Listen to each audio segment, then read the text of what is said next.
Let's move on to the last actual fight that we saw, which was Misha Cirkunov versus Ryan Spann.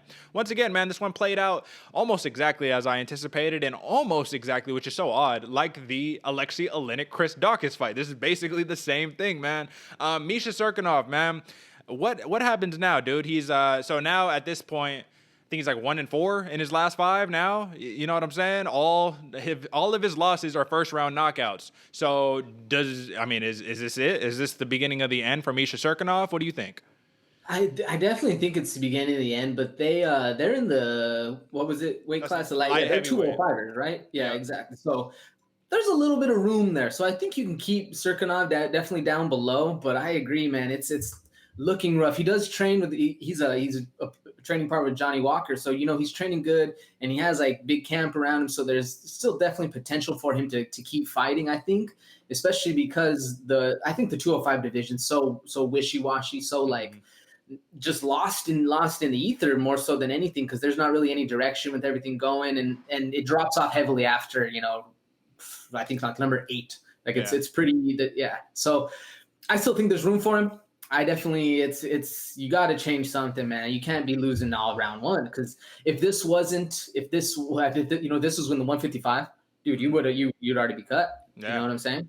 Yeah, I agree with you, man. And that's what sucks sometimes is that scarcity of the division. You got to keep these guys around. And don't get me wrong, man. Misha Cirkunov is a scary outing, but he looks a lot scarier than what the in-ring performance is, right? Ryan Spann basically said, I'm just going to walk through these punches, dude. Like, if this is the best you got, which it is because you're a first-round guy, if this is the best you got, I'm going to walk through and I'm going to show you. People forgot about Ryan Spann. Losing to Johnny Walker dropped his stock tremendously. But, dude, this dude is legit, man. I've been saying it from the jump. I've been watching this guy's fights. And he said it, man. He was all like, I feel like I kind of got one back in there, too, because Misha Cirkunov, like you said, he's teammates with Johnny Walker. And he was actually in Johnny Walker's corner when Johnny Walker knocked out Ryan Spann. So, ultimately, man, this doesn't do too much for Ryan Spann, because the highest he can go, which once again we're overlapping, we'll hit this matchmaking just right here. I think that we should right after this, man, and tie the Leon Edwards, Bilal Muhammad into the kind of the end part that we're going to talk about. But so to end on this note, I think that ultimately Ryan Spann doesn't get into the top 10 because Misha Cirkunov was at 11 and Johnny Walker is like right there, right above him. So you can't go higher than Johnny Walker. You just got knocked out by the man.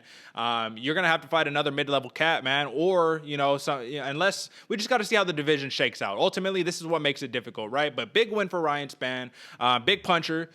He's known as a submission guy because I told you he is a submission guy. He's got like 11 of those submissions on his record or whatever. But nonetheless, big puncher, man. He can get you out of there, and he's a fun outing, man. But this dude I think he needs to get a little more limelight in the media, man, so he can make that big push for potentially get up there for a title shot after my man, Magomed Ankalaev, though. You know what I mean? That he needs the title shot first. You know what I'm saying? That man is hungry. But nonetheless, man.